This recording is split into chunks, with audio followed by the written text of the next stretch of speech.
The duckling who didn't know what to do. "Quack, quack!" called the duck, who had been sitting on her nest so long. "My first egg is cracked, and I can see the broad yellow bill of my eldest child. Ah, now I can see his downy white head." The drake heard her, and quacked the news to everyone around, and flapped his wings, and preened his feathers, for was not this the first duckling ever hatched on the farm? The drake had not been there long himself. It was only a few days before the duck began sitting that she and her 5 sisters had come with him to this place. It had not taken them long to become acquainted with the other farmyard people, and all had been kind to them. The geese had rather put on airs at first, because they were bigger and had longer legs, but the ducks and the drake were too wise to notice this in any way, and before long the geese were as friendly as possible. They would have shown the ducks the way to the water if it had been necessary, but it was not, for the ducks always know without being told just where to find it. They know, and they do not know why they know. It is one of the things that are. Now that the first duckling had chipped the shell, everybody wanted to see him, and there was soon a crowd of fowls around the nest watching him free himself from it. The drake stood by, as proud as a peacock. "I think he looks much like his mother," said he. "Yes, yes," cackled all the hens. "The same broad yellow bill, the same short yellow legs, and the same webbed feet." The mother duck smiled. "He looks more like me now than he will by and by," she said, "for when his feathers grow and cover the down, he will have a stiff little one curled up on his back like the drake's, and really, except for the curled feather, his father and I look very much alike." "That is so," said the black Spanish cock. "You do look alike. The same white feathers, the same broad breast, the same strong wings, the same pointed tail, the same long neck, the same sweet expression round the bill." That was just like the black Spanish cock. He always said something pleasant about people when he could, and it was much better than saying unpleasant things. Indeed, he was the most polite fowl in the poultry yard, and the black Spanish hen thought his manners quite perfect. Then the duckling's 5 aunts pushed their way through the crowd to the nest under the edge of the straw stack. "Have you noticed what fine large feet he has?" said one of them. "That is like his mother's people. See what a strong web is between the tree-long toes of each foot. He will be a good swimmer. The one toe that points backward is small, to be sure, but he does not need that in swimming. That is only to make waddling easier." "Yes, yes, a fine web and very large feet," cried the fowls around the nest, but most of them didn't care so much about the size of his feet as the ducks did. Large feet are always useful, you know, yet nobody needs them so badly as geese and ducks. The geese were off swimming, and so could not see the duckling when first he came out of the shell. Tap, tap, tap, tap sounded inside another shell, and they knew that there would soon be a second damp little duckling beside the first. The visitors could not stay to see this one come out, and they went away for a time. The eldest duckling had supposed that this was life, to have people around saying, "How bright he is! What fine legs!" or "He has a beautiful bill." And now that they all walked away, and his mother was looking after the duckling who was just breaking her shell, he didn't like it. He didn't like it at all. Still, it was much better so.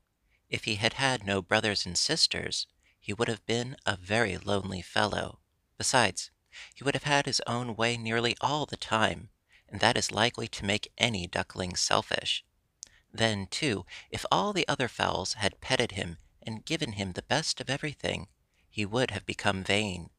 Truly, it was a good thing for him not to be the only child, and he soon learned to think so. After there were 2 ducklings, a third one came, and a fourth, and a fifth, and so on until When the broken shells were cleared away and the mother had counted bills, she could call to the drake and her sisters, 9 ducklings hatched, and there were only 9 eggs in the nest.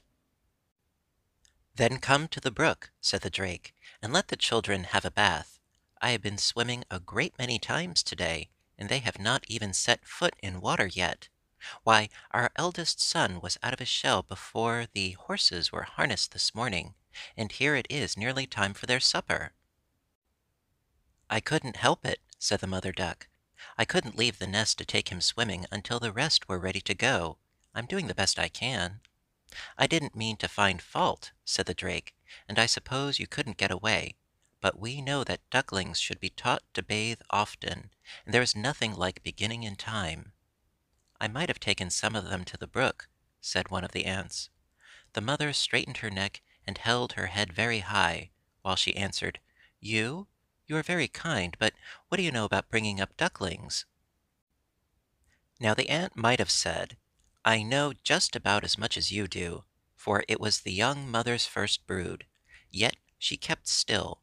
She thought, I may hatch ducklings of my own some day, and then I suppose I shall want to care for them myself. Wait, said the drake, as they reached the brook. Let us wait and see what the children will do. The words were hardly out of his bill when flutter, splash, splash, there were 9 yellow-white ducklings floating on the brook and murmuring happily to each other as though they had never done anything else. The Dorking cock stood on the bank. Who taught them to swim? Said he. Nobody, answered their mother proudly. They knew without being told. That is the way a duck takes to water. And she gave a dainty lurch and was among her brood. Well, exclaimed the Dorking cock, I thought the little Dorkings were as bright as children could be, but they didn't know as much as that. I must tell them. He stalked off, talking under his breath. They know more than that, said the drake. Did you see how they ran ahead of us when we stopped to talk? They knew where to find water as soon as they were out of the shell. Still, the cock might not have believed that if I had told him. They had a good swim, and then all stood on the bank and dried themselves. This they did by squeezing the water out of their down with their bills. The drake, the mother duck, the 5 aunts, and the 9 ducklings all stood as tall and straight as they could, and turned and twisted their long necks, and flapped their wings, and squeezed their down, and murmured to each other. And their father didn't tell the little ones how, and their mother didn't tell them how, and their 5 aunts didn't tell them how, but they knew without being told. The ducklings grew fast, and made friends of all the farmyard people. Early every morning they went to the brook.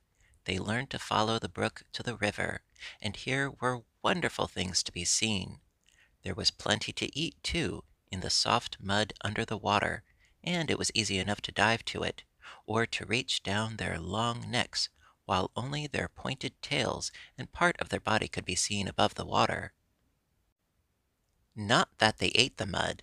They kept only the food they found in it, and then let the mud slip out between the rough edges of their bills. They swam and ate all day, and slept all night, and were dutiful ducklings who minded their mother, so it was not strange that they were plump and happy. At last there came a morning when the eldest duckling could not go to the brook with the others. A weasel had bitten him in the night, and if it had not been for his mother and the drake, would have carried him away.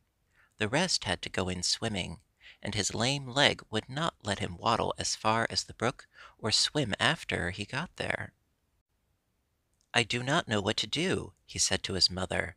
I can't swim, and I can't waddle far, and I've eaten so much already that I can't eat anything more for a long, long time.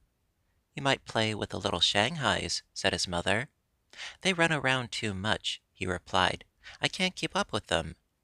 Then why not lie near the corn crib and visit with the mice? Oh, they don't like the things that I like, and it isn't any fun. How would it suit you to watch the peacock for a while? I'm tired of watching the peacock. Then, said the mother, you must help somebody else. You are old enough to think of such things now, and you must remember this wise saying: when you don't know what to do, help somebody. "Whom can I help?" said the lame Duckling. "People can all do things for themselves." "There is the blind horse," answered his mother. "He is alone to-day, and I am sure he would like somebody to visit him." "Quack!" said the Duckling. "I will go see him." He waddled slowly away, stopping now and then to rest, and shaking his pointed tail from side to side, as ducks do. The blind horse was grazing in the pasture alone. "I've come to see you, sir," said the Duckling. "Shall I be in your way?" The blind horse looked much pleased. "I think from your voice that you must be one of the young ducks," said he. "I'm very glad to have you visit me, only you must be careful to keep away from my feet, for I can't see, and I might step on you." "I'll be careful," said the Duckling. "I can't waddle much anyway this morning, because my leg hurts me so." "Why, I'm sorry you are lame," said the horse. "What is the matter?" "A weasel bit me in the night, sir, but it doesn't hurt so much as it did before I came to see you." Perhaps the pasture is a better place for lame legs than the farmyard. He didn't know that it was because he was trying to make somebody else happy that he felt so much better. Yet that was the reason. The blind horse and the Duckling became very fond of each other and had a fine time. The horse told stories of his colthood, and of the things he had seen in his travels before he became blind, and the Duckling told him what the other farmyard people were doing, and about the soft, fleecy clouds that drifted across the blue sky. When the mother duck came to look for him, the little fellow was much surprised. "Didn't you go to the brook?" he asked.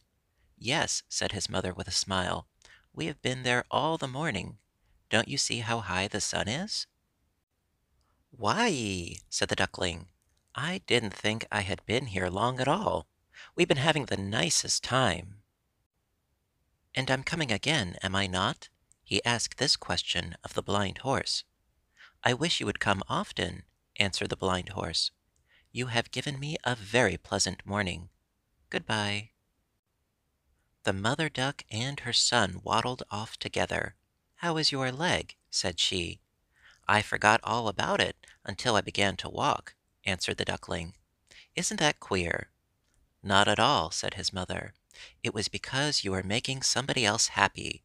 When you don't know what to do, help somebody."